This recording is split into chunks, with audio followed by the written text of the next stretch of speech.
is a curse as it is a blessing. Co to je?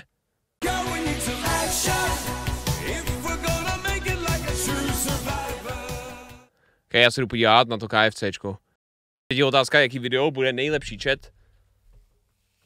Fall of KFC v Americe 28 minut, anebo Decline of KFC, ale jenom 12 minut. Kolik máme času, chat? To jste starý, to je 6 let zpátky. Když to má 12 minut, a to má jenom 6000 views. Já mám času dost. A já se podívám na začátek, když mi přijde, že to je moc dlouhý, tak si dám to vrchní. To je na kapitoly. Colonel Under Siege, evoluce, Legacy, Fail Turnaround.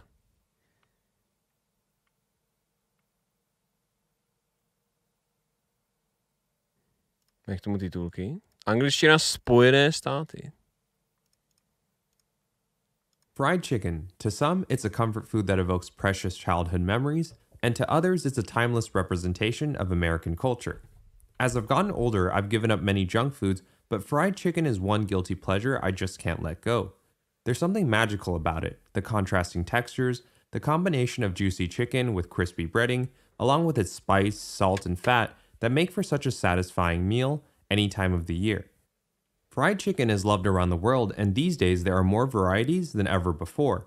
There's classic southern bone-in buttermilk fried chicken, pub-style buffalo wings that are slathered in hot sauce, diner chicken and waffles drenched in maple syrup, boneless Japanese karaage coated in potato starch, citrus marinated fried chicken from Latin America. Mám hlad. Chat, vy snad máte hladík? Vy snad máte munchies? Vy snad máte chuť na něco z toho? Fil-A chicken that's served with pickles, Taiwanese popcorn chicken doused in 5-spice, and my personal favorite, the sticky, sweet, ultra-crunchy Korean fried chicken. Beyond flavors and textures, fried chicken comes in many forms like tenders, nuggets, bone-in, wings, wraps, and sandwiches. Kentucky Fried Chicken was once widely considered to be the golden standard, the best fried chicken one could get. While I grew up on KFC and its family buckets and biscuits, KFC these days is far from the golden standard that it once was. It's nothing like the KFC from my childhood. The mashed potatoes taste like glue, the chicken is greasy, it's dry, it's expensive, and even when it's served at its best, KFC doesn't come close to the quality of other establishments like Popeyes. Jako Popeyes, chat! Popeyes bude už v červnu první pobočka v Praze. První pobočka v republice. Popeyes doslova bude, už tady je ten rok, už za 3 měsíce, bude v Práglu. Musíme tam jít s Čonkersem udělat recenzi. Fil-A, Jollibee, Raisin Cane's, and more. There are a variety of places nowadays to get your fried chicken fix, and Kentucky Fried Chicken is an afterthought. As fried chicken has evolved, consumer tastes have also changed. Nowadays, I prefer to pay more for less, for a product that's fresher, smaller in quantity but higher in quality, and more unique. Jo, tak to u KFCčka není, protože tam neplatíš hodně za kvalitu, tam platíš hodně a ještě je to málo. A ještě v Americe je to hnusný. Unique, like soy garlic or honey glazed Korean fried chicken. KFC has dominated fried chicken around the world with legacy and scale, but its relevance and popularity in America has been declining for years. As the kernel has weakened, longtime rivals in Popeyes and Chick-fil-A have all laid claims to the chicken throne. Even the world's second largest investment bank, Goldman Sachs, sees this rare opportunity to upset the established order and take a piece of a booming multi-billion-dollar food category that's growing faster than burgers and fries.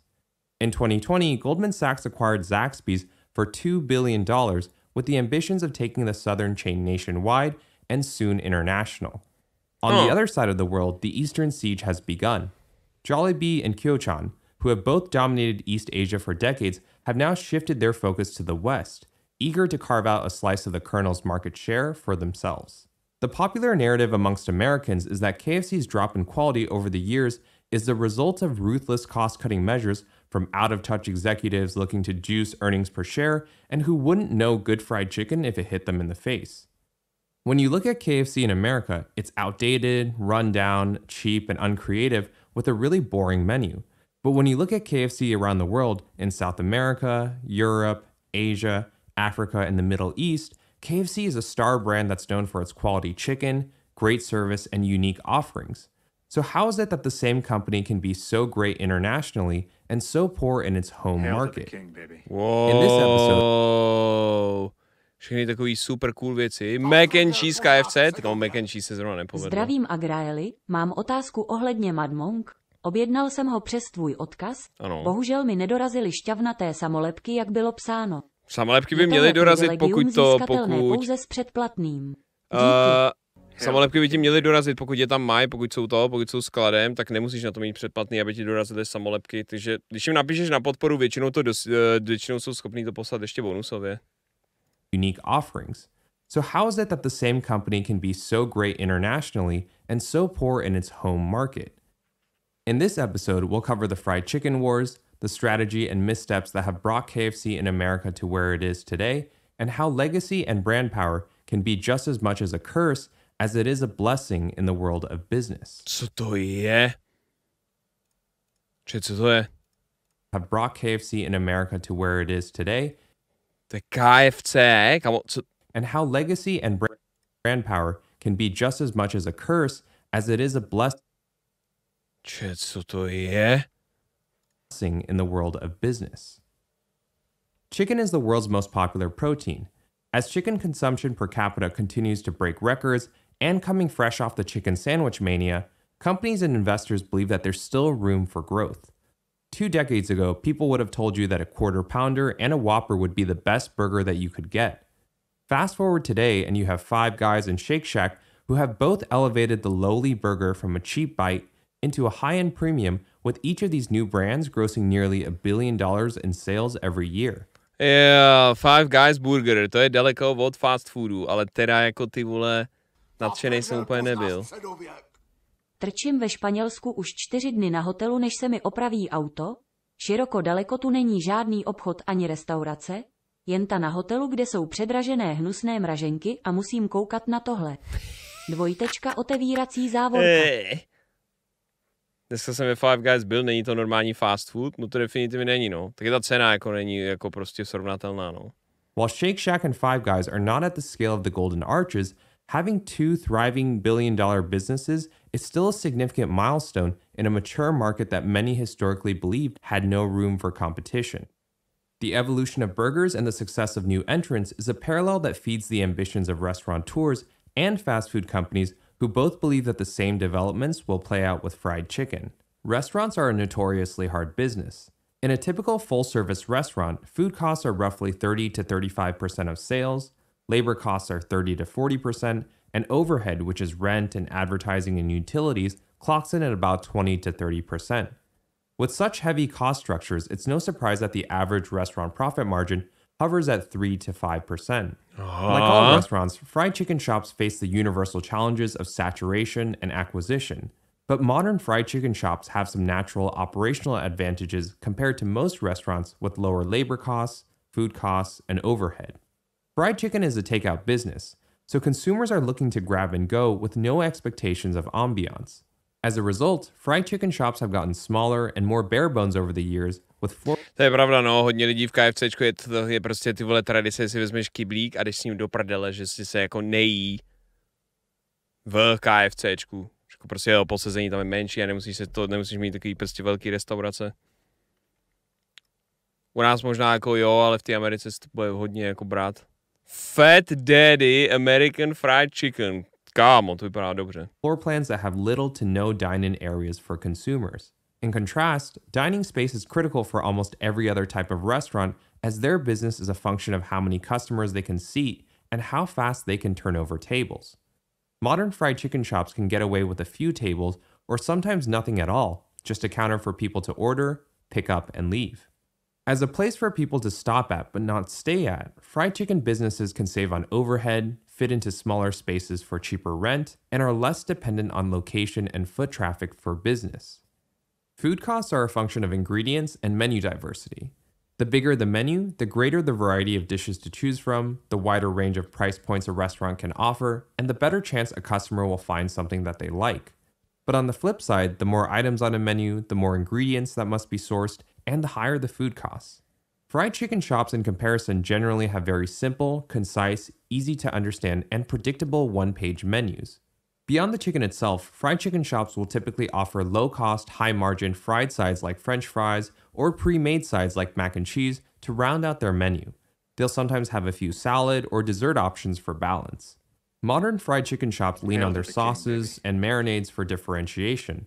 And the core ingredients that make up 90% of the menu for fried chicken shops do té fontány. Fried chicken shops lean on their sauces and marinades for different.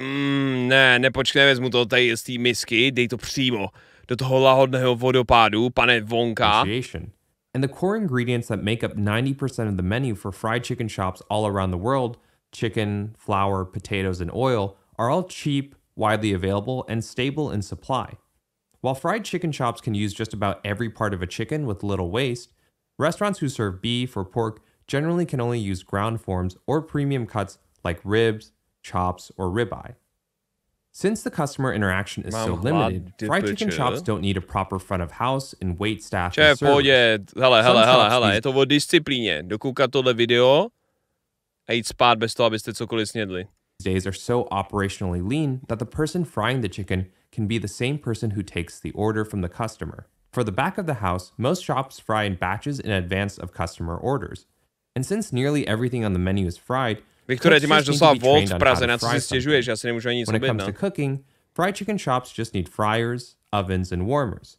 In contrast, restaurants need ranges, flat tops, fryers, ovens, analyzers, warmers, 6 fucking monitors, cat cam, dog cam, along with a space speakers, to operate antennas, fucking while the modern fried keyboards. chicken shop has evolved to become smaller and leaner while offering better quality over the years, KFC has struggled to adapt. To set the stage, KFC is owned by Yum Brands, who also owns Pizza Hut, Taco Bell, and the Habit Burger Grill in its portfolio. In portfolio companies, investment is never evenly distributed across all brands. Just like in a family with multiple kids, in every portfolio there's always a golden child. Yo, what the fuck? On právě řekl, že když já mám vlastní 4 restaurační zařízení, tak tam nejsou ty vole investice rovnoměrný jako v rodině. Každý děcko v portfoliu, jedno musí být golden child. Chat. Vaše rodiče, pokud nejste jedináčci, vás určitě milovali stejně, všechny děti, a dali do vás stejně úsilí a peněz, že jo? A brand that executives have the most hope for and consequently gets the most attention, prioritization, and investment. On the flip side, there are neglected brands who chug along with really... Just like in a family with multiple kids, in every portfolio there's always a golden child. Sensory booths. A brand that executives have the most hope for and consequently gets the most attention. Jak je zavřel do těch místností, ty vole, aby neměli žádný věmy a neviděli prostě nic a opravdu ty vole jenom hodnotili chuť. There are neglected brands who chug along with really Jak si to zapisuje? Kamo, prostě, tady Borka. There are neglected brands who tady Borka. Noted, právě jsem snědla smažený kuře. Chutná jako smažený kuře. With really minimal investment and attention. KFC for decades has been that golden child. In the past 10 years, KFC has made over double the amount of sales of Taco Bell and Pizza Hut combined. KFC made over... Ty bych nečekal, že Pizza Hut reálně jako má tolik, teda tak málo oproti KFCčku. I zase na druhou stranu té pizzy, tyhle, tam bude ještě větší tam bude větší konkurence než u smaženého kuřete, ne? $30 billion in 2021 and single-handedly contributes over 50% of Yum Brand's annual revenue. In calls and presentations, KFC is always featured or mentioned first. Knowing this, it would be unfair to attribute KFC's regression in America over the years as the result of underinvestment or a lack of care. On paper, KFC looks like a solid business. When we look at all the traditional metrics that a fast food chain would be evaluated by, KFC, by that definition, is successful. System sales, which are the dollar value of food and beverages sold at all KFCs in the United States and around the world with the exception of China, has increased year over year.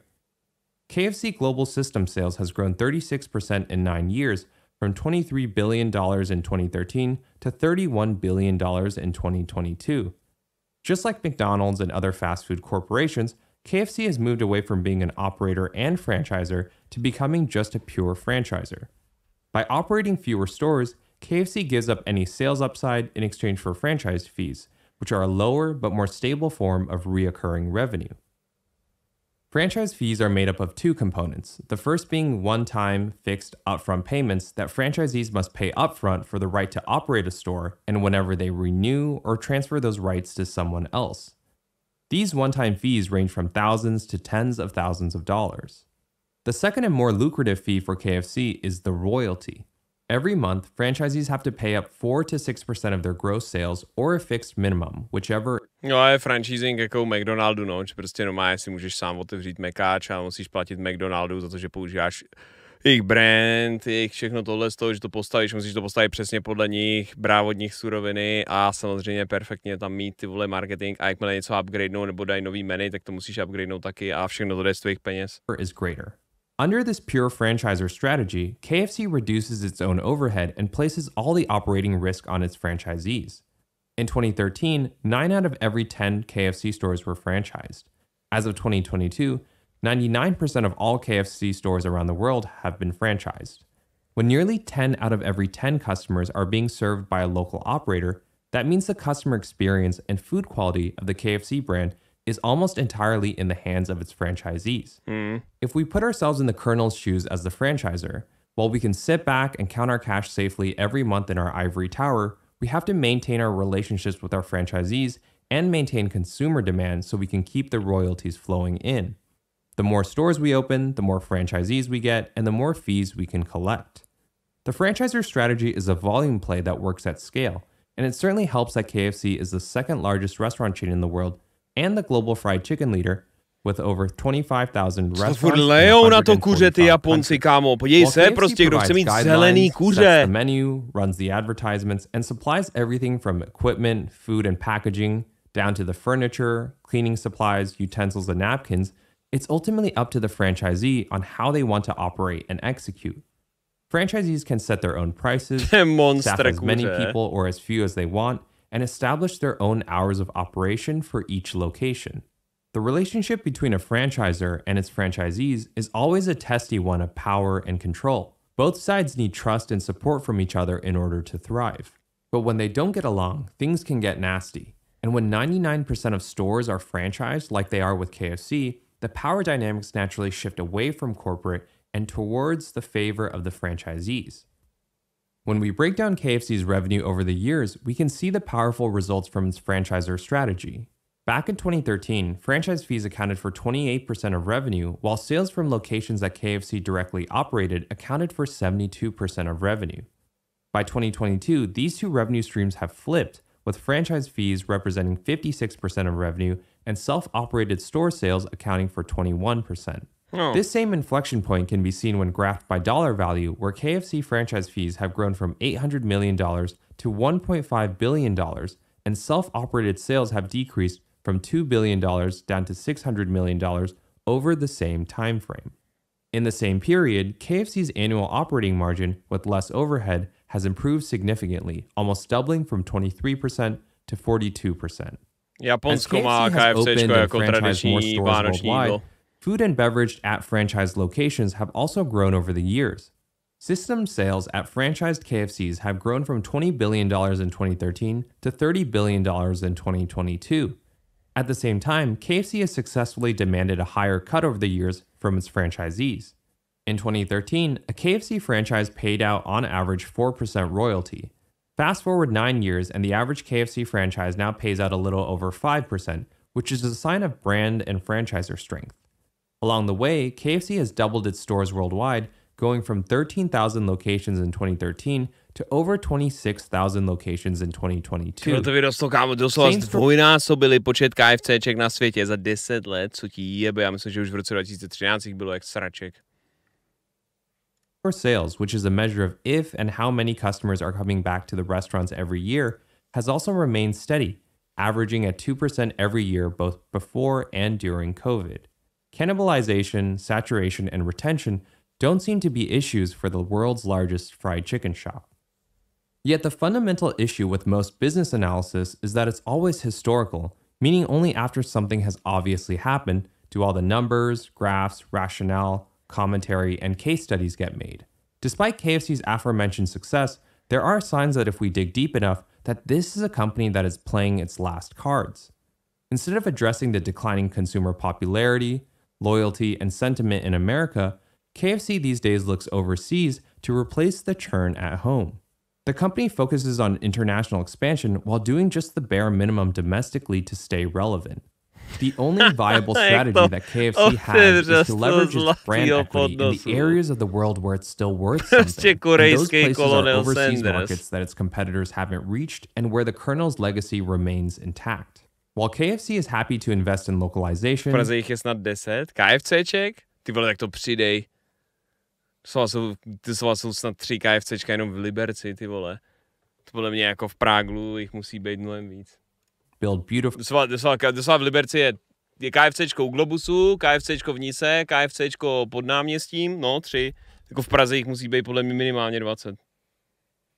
Full international stores nebo aspoň 15, řekněme. That have massive, comfortable dining areas that are designed to encourage consumers to stay as long as possible and compete on quality by constantly releasing new and creative menu items. The company makes no effort to do the same in the United States. KFC stores in America are old, rundown buildings with inferior dining spaces that look cheap and feel uncomfortable. The menu is just as stale as ever before, and the food quality is getting worse. KFC is a tale of two businesses, a star chain with great food and service around the world, and yet is an inconsistent, unpopular, dying brand in America. While KFC languishes in America but thrives overseas, its executives don't seem to realize the reality that success from first mover advantage, legacy, and capital is always short-lived, especially in a high-growth food category like fried chicken, where it's no longer the brand that dictates quality. In the years leading up to 2015, KFC in America had hit rock bottom. Fried foods had become public enemy number 2 behind soda. The company had just resolved a high-profile dispute with its franchisees over the brand's failed healthy repositioning and grilled chicken offerings. Customers became confused, grilled chicken failed to sell, and sales plummeted, and franchisees all rallied together to stop what they saw as an act of self-sabotage and to raise the heat on the executive team. Like many other fast food brands in the early and mid-20s... Ti jebe, dostali vyhejtěno, ty vole. Že sladký drinky a smažený kuře jsou 2 nejhorší věci, co si můžeš dát do huby, tak začali dělat grilovaný, ty vole. No, doslova na KFCčko, do KFCčka na grilovaný kuře, kámo. No to, ty vole, tak to fakt nevím, no. To je šokr, ty vole, že to nevyšlo. KFC was caught in an external identity crisis and in... Pamatuju doby, kdy se chodil do KFC, když si se chtěl pořádně nažrat za normální peníze. Jako v Česku? Já přemýšlím, kdy jako KFCčko v Česku bylo reálně jako dobrá možnost za peníze se fakt jako pořádně nacpat oproti nějaký jako random prostě český restauraci. Vzhledem k tomu, jak malý tam vždycky jako byly ty twistry a podobně. To spíš jako reálně mekáč. V moment, jako třeba do té doby, kdy mekáč měl cheese, fakt jako cheese, za 20, tak se dalo nažrat v mekáči jako opravdu hodně, když si tam namrdal dost cheeseů, byl si jako plnej. Dal si 10 cheeseů, ty vole, prostě a zaplatil si 2 kila. Ale KFCčko podle mě jako nikdy nebyl... Takhle, pokud si nežral longry v KFCčku, ještě na studentskou kartu a měl si 2 longry prostě za 100, tak podle mě jsi jako nemohl ty vole nažrat jako super to.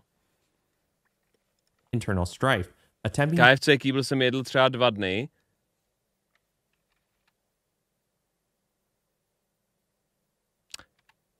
OK, mě nenapadlo, že reálně si to můžeš rozložit na 2 dny fast food jídlo, sorry, já jsem fakt jako by ty vole nevzal do té rovnice, že někdo je aj takovejhle.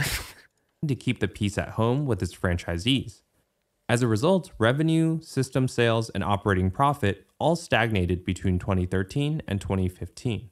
While the future looked uncertain at home, KFC continually told its investors that the company had 2 main strategies. One was to transition to franchise-led growth, and 2 was to become the fried chicken leader in emerging international markets.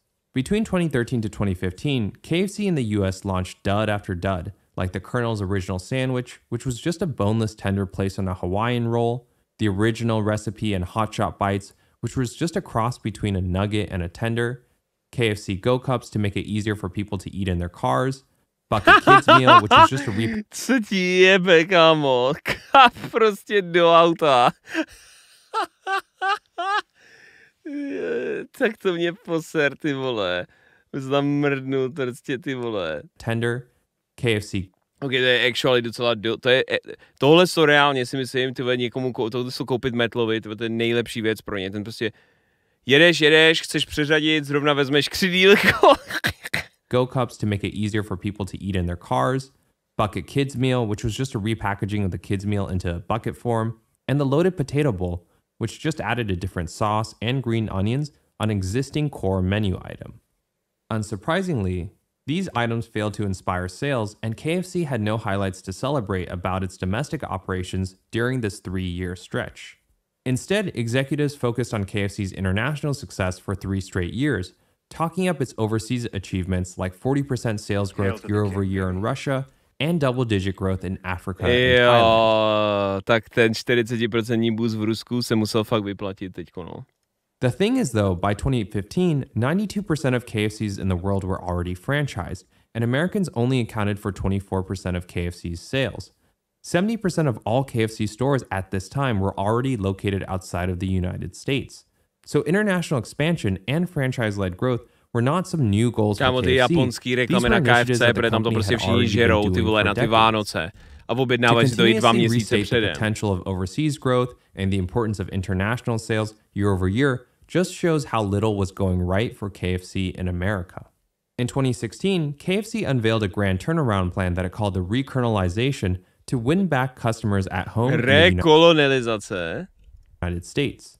The company unveiled this plan at a major media event in New York City as a part of a, quote, public recommitment to the standards set forth by founder Colonel Harlan Sanders, coming off a string of viral, embarrassing incidents that had the American public openly questioning the sanitation and standards of KFC, like mutant chickens and deep-fried rats. The company had decided that enough was enough.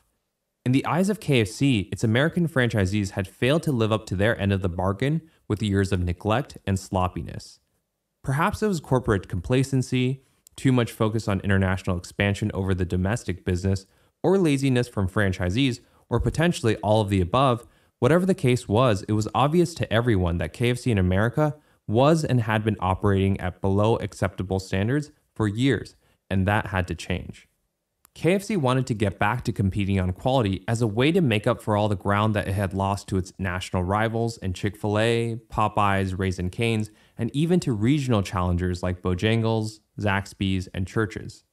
KFC cracked the whip on its franchisees, using this public event as a way to restore food quality, operator discipline, and consumer confidence. KFC temporarily shut down all their stores nationwide, created a mandatory chicken mastery certification program for its franchisees, and retrained all 20,000 of its operators on how to cook, quote, the way the Colonel intended, showing just how far and how wide the standards had fallen in America. These were highly publicized and aggressive steps that placed the blame of KFC's downfall on its operators, but KFC was just as much to blame for letting franchisees operate so poorly for so long in America. Yet KFC had its hands tied. There's only so much they could push before... Proč zrovna používá ty vole jako termín? KFC v této masivní kampani prasklo bičem na svoje operátory a celou dobu je v té reklamě ty vole ústřední postava Černoch. What the fuck, komentátore? Where the franchisees would revolt like they did back in 2011. So to enforce this new focus on quality, KFC looked to the public to hold franchisees accountable with the new Colonel Quality Taste Guarantee. This new worldwide policy stated that anytime a customer was unsatisfied with their meal, that KFC store, and by extension, that franchisee, would have to remake that portion out of their own pocket. As part of the plan, KFC also committed to renovating its stores in the US into American showrooms, sleek, modern, eye-catching, bright red and white striped exteriors with vintage interiors. When it came to marketing, the company went back to its tried and trusted roots, relying once again on legacy and nostalgia, bringing back the Colonel as the mascot, along with the Always Original and Finger Lickin' Good campaigns. The reintroduction of the $5 fill-up boxes and $20 family buckets were commercial successes, reinforcing value in the mind of consumers. KFC is not better than Chick-fil-A or Popeyes, but it's a lot cheaper and more bang for your buck. The wins continued Kámo, for KFC cože? Oni mají bezednej $20 kyblík. throughout Jak 2016. to funguje, ty vole, ten fill-up? Jsem kyblík za $20 a můžeš se ho doplnit? Or Popeyes, but it's a lot cheaper and more bang for your buck. The wins continued for KFC throughout 2016 with the launch of Nashville Hot and Georgia Gold. These new menu items were not only significant in breathing new life into the brand, but also in their design and symbolism. These new flavors and dishes were a major departure from the iconic 11 herbs and spices that KFC had conservatively clung onto throughout its existence. This newfound momentum in the United States and the continued international success in emerging markets propelled KFC to new records in 2016. Same-store sales grew to 3% in 2016, and the KFC US business surged back to $5.5 billion in gross sales. But this would turn out to be no more than a one-year wonder. Hidden behind these top-line successes is that in the United States, KFC had been closing over 100 stores every year for nearly a decade. While the new offerings and stronger marketing had improved the overall brand, there was just never enough demand to go around. KFC stores were shuttering, and the local demand for fried chicken in America was continually and swiftly replaced with Chick-fil-A, Popeyes, and other independent shops. Yet in 2017, KFC had reason to be optimistic about its US business based on 2016. The company believed that it had finally cleaned up its act and could now compete on quality with its rivals as a trendsetter. With high hopes, KFC launched their original hand-breaded Zinger sandwich with the ambition of conquering the chicken sandwich category. KFC spared no expense in marketing the Zinger, literally launching the sandwich into space. Kamo, sorry, jako ty vole, ale Elon Musk tam prostě poslal auto, tak hnedka všichni musí kopírovat, že budeme sračky pouštět do vesmíru. And auctioning off a 400-year-old meteorite for virality. While the Zinger was an international hit, it failed to catch on with Americans. Company executives were probably crushed 2 years later when Popeyes came out with its own chicken sandwich in 2019, and that turned into the mainstream hit that KFC had so desperately hoped the Zinger would be. At the same time, KFC's... Ty vole, jakoby mě nikdy extra nechutnal Zinger v KFCčku. A když jdu do KFCčka, nechodím tam na Zinger. Respektive vůbec na burgery. Reálně, fakt jakoby v KFCčku si skoro nikdy nedám burger. I ty sendviče, jako. Prostě fakticky burger nebo sandwich ne v KFCčku. V KFCčku prostě na stripsy, jo, na stripsy, na twistry, wrapy, dobře řekněme. Texas Grinder je fakt dobrý. Jo, Grinder jako beru, to je asi jediný, který bych si jako dal. Ale jako celkově kuřecí burgery jsou pro mě takové jako zvláštní záležitost, která teda jako pro mě prostě extra není, no. That KFC had so desperately hoped the Zinger would be. At the same time, KFC's international business continued to overperform in emerging markets like Brazil, where KFC grew an astounding 18% in same-store sales. In Russia, where KFC opened 1,000 new stores in a single year, they experienced 33% sales growth year-over-year. And at this point in 2017, KFC's international business already accounted for nearly 90% of the company's profits, and the US business was already well on its way to becoming an afterthought. The United States, which historically contributed the most and nearly a quarter of KFC's overall sales up to 2016, had actually devalued over time, dropping as low as 16% by 2019. Sales from KFCs in the US have steadily declined from $5.6 billion in 2014 to as low as $4.4 billion by 2018, long before COVID. The problems of KFC's US business are continually masked and overshadowed by KFC's international success, which skews not only the company's top line, but also the bottom line and the traditional metrics that we covered earlier. But also the bottom line and the traditional metrics that we covered. KFC popcorn, a který jsou na Dorito nachos, what the fuck? To actually vypadá dobře, hravě. Něco, co tady jistě neuvidíš, a v Americe definitivně ne. Earlier. Yet KFC's leaders to this day proudly proclaim mission accomplished and that the KFC turnaround in the United States is a complete success. Predictably, the executives who came up with the rekernelization plan in 2016 have used its success to leapfrog up the corporate ladder. One is now the CEO of Chili's, and the other became the CEO of Carl's Jr. before moving into tech. Kámo, tohle je taková klasika. Ty vole, tohle je něco, co jsme probírali s Lukášem, že spousta ty vole prostě jako borců zmáčkne něco, co funguje prostě roky a opravdu udělá nějaký drastický ty vole změny a vymačká ty vole z toho krátkodobý peníze. Ale vysere se kompletně na tu jako dlouhodobost té franšízy, nebo nějakou reputaci, nebo celkově to, jak může ještě vydělávat další roky, prostě na tu budoucnost. A využije to, tyhle ty reporty, na to, aby se posunuli dál v kariéře nikam jinam. Reálně si myslím, že se tohle teďko děje na Twitchi.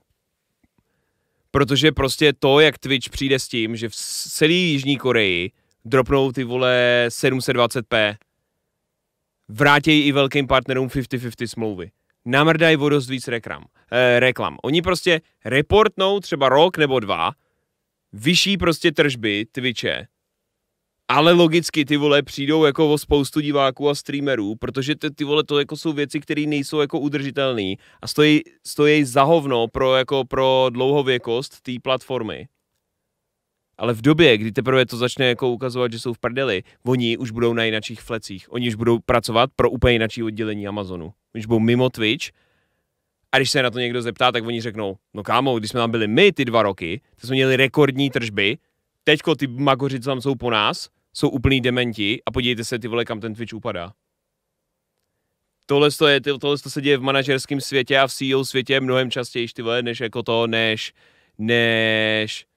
by se jako říkalo, nebo než se o tom píše. Ale jako fakticky ty vole se tomu upřímně nedivím, no, že přišli ty vole s recolonization, vole 2016 a pak boom, z té potápějící lodě ty vole vyždímali ještě nějakou bombu a zdrhli. Sometime between 2017 and 2019, KFC executives must have gone over these same numbers and arrived at an obvious decision to cut losses and quietly deprive. Co se děje v politice? Jo, jasný, ty vole, to je prostě, víš co, seš Babiš, namrdáš mega prostě dluhy, aby ty vole si natahal voliče a za tebe se ještě mají všichni dobře, pak skončíš, převezme to Fil-A a vlastně jako prostě doslova první měsíc ve vládě už může za všechnu inflaci a tohle to von a ten obrovský dluh ty vole už je jeho na řešení. Prioritized the U.S. business. While KFC continued to try its hand at menu innovation for Americans with the pickle fried chicken, the crispy kernel sandwich, Smoky Mountain barbecue, chicken and waffles, mac and cheese bowls, and Cinnabon biscuits, this tactic feels similar to Taco Bell's playbook, who regularly releases limited time offerings with very small quantities as a way to build up hype, but more importantly to juice demand and energize sales for stores on a regular basis. In contrast, the products that KFC introduces for its international customers are regularly celebrated for their commercial success and become a core part of the menu. In Japan, it's the peri peri chicken. In Australia, it's the popcorn chicken slab. Popcornový kuře, proč doslova není KFC popcorn v Česku už tolik let? Or the Crunch Double Down and Rapstar Lunchbox in Africa. When KFC executives talk about the US business these days, quality is not mentioned anywhere, and there's only one strategy, value. Add more options into the $5 fill-up and $20 family meals. Introduce an a la carte menu where consumers can now mix and match 2 sides for $6. Throw in an add-on where Americans... Letíme do Londýna pro ten popcorn. Melchare, nevím. My v červnu jedeme do Berlína, třeba ho budou mít v Berlíně. A ty vole, já si myslím, že možná je v Paříži. Když pojedeš na TwitchCon v červenci se mnou, tak podle mě ty vole bejí v Paříži. Počkej, já to jdu zjistit. Paris, KFC, halal, protože první prostě... Proč je ty vole doslova první ve vyhledávání? Paris, KFC, halal. Proč asi? Průměrný obyvatel Paříže v roce 2020. Protože zítra je Ramadán, super. Paris, KFC, chicken popcorn.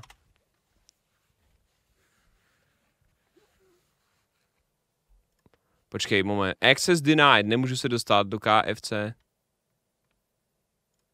Počkat, cože?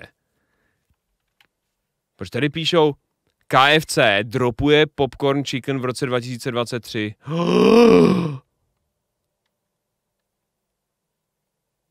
Bohužel je tady dlouhodobá položka v menu, který zamáváme papá v roce 2023 a to je popcorn chicken. Melichare, my jsme dost možná v tom Londýně minulý rok měli prostě poslední popcorn kuře z KFC ever.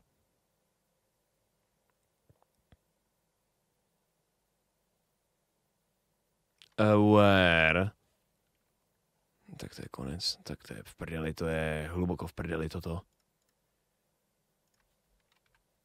Americans can get 12 tenders for just $10 more on a $20 family meal. Blasting advertisements constantly on social media, reminding čas people podepsat petici. Návrat kuřecího popcornu v KFC. Podepsat petici.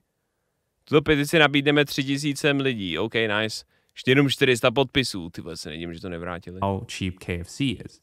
Releasing gimmicky marketing stunts, each more outlandish and crazy than the last. O té hře nic nevím a rozhodně jsem jí nehrál. For virality and clicks, but have nothing to do with the product or brand. The goal for KFC in the United States nowadays is to offer consumers, in the words of the CEO, quote, a truly incredible value with enough food to feed a family for multiple meals. KFC is a powerful demonstration of how legacy and brand power is a double-edged sword that is as much a curse as it is a blessing in the world of business. It's KFC's legacy that has fueled the company's international success and appeal in emerging markets where the Colonel is the first taste of American fried chicken that those people get.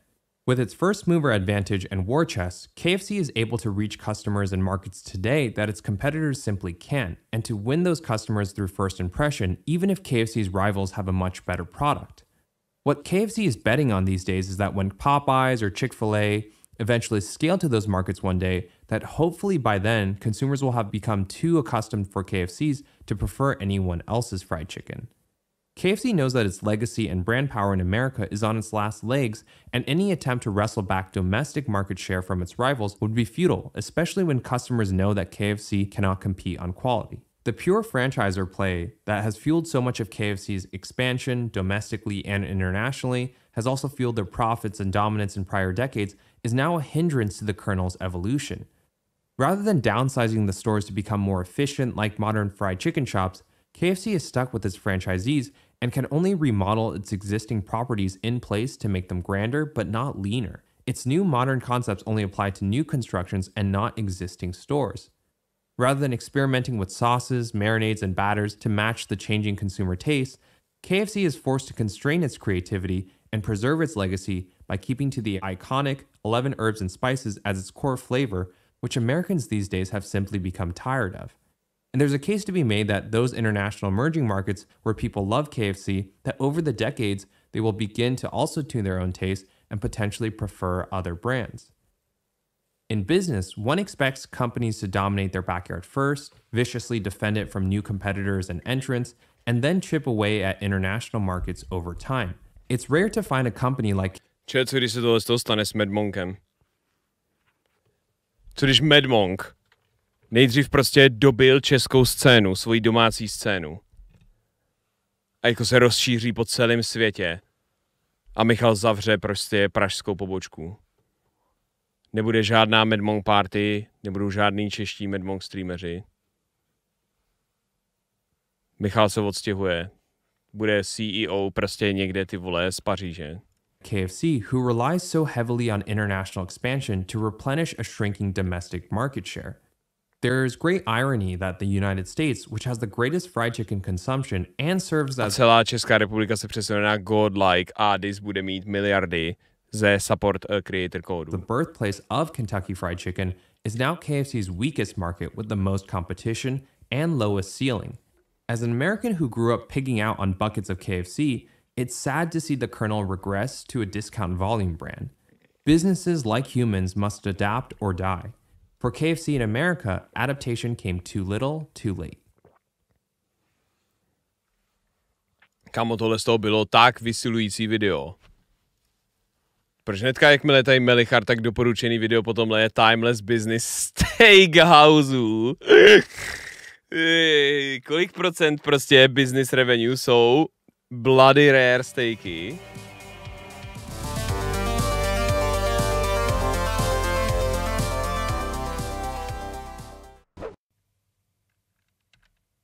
Chat, když jste vzali tuhle fotku, ale ta fotka už dávno neměla být veřejná.